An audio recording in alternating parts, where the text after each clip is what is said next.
My first video ended a bit weird. I didn't even introduce myself there. Let's roll back. Hi there, I'm Caiti, and this is my new YouTube channel. I know, I'm a little late to the party. Tons of people have already started their YouTube journey while on lockdown. Probably they all became insanely rich and famous. Maybe even they bought an island somewhere in the ocean. Who knows? It seems to be that train is fully packed and off to go. What I'm doing here making this video today? Good question. I don't know. Like, I know very little about using a camera, but for as long as I can remember, I have always been passionate about storytelling and filmmaking. I'm the type of person who can watch the same scene over and over again.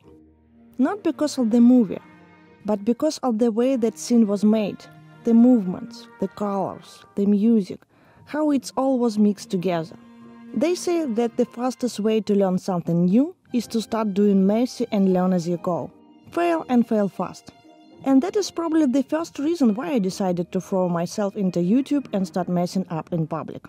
In other points, I have lots of interests and hobbies, and almost nobody to talk them. I have recently moved to London, all my family and friends I left behind, and I still did not find any new ones here. It sounds pathetic, I know. And instead of talking to the mirror, it probably makes much sense to talk to a camera.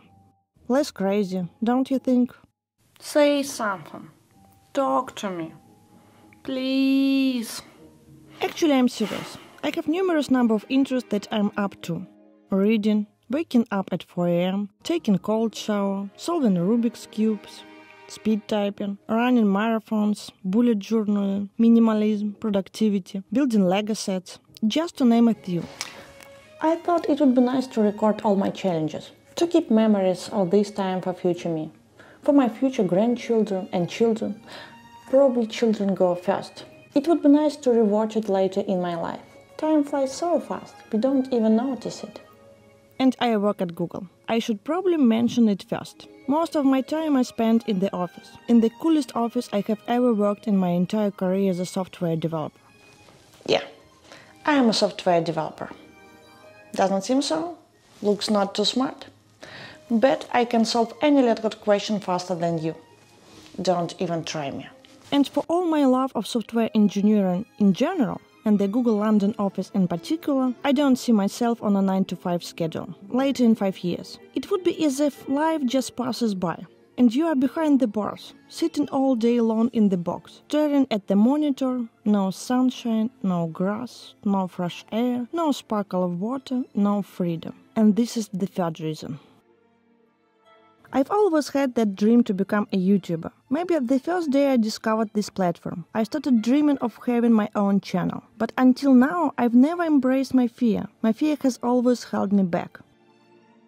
They say the biggest failure in life is giving up on your dreams. One day I imagine that I am 90 years old, and the only topic that I can talk about is my regrets. Regrets about never getting over my fear. Regrets about not chasing my dream of YouTube. I don't want to be that miserable old woman from my nightmare. I guess it's better late than never. I regret not starting a YouTube channel 2 years ago. I will probably regret it again in 2 years from now in the future. And the only way to break the cycle of regrets is to start right now. And here I am, talking to a camera like an idiot. Hi. Okay.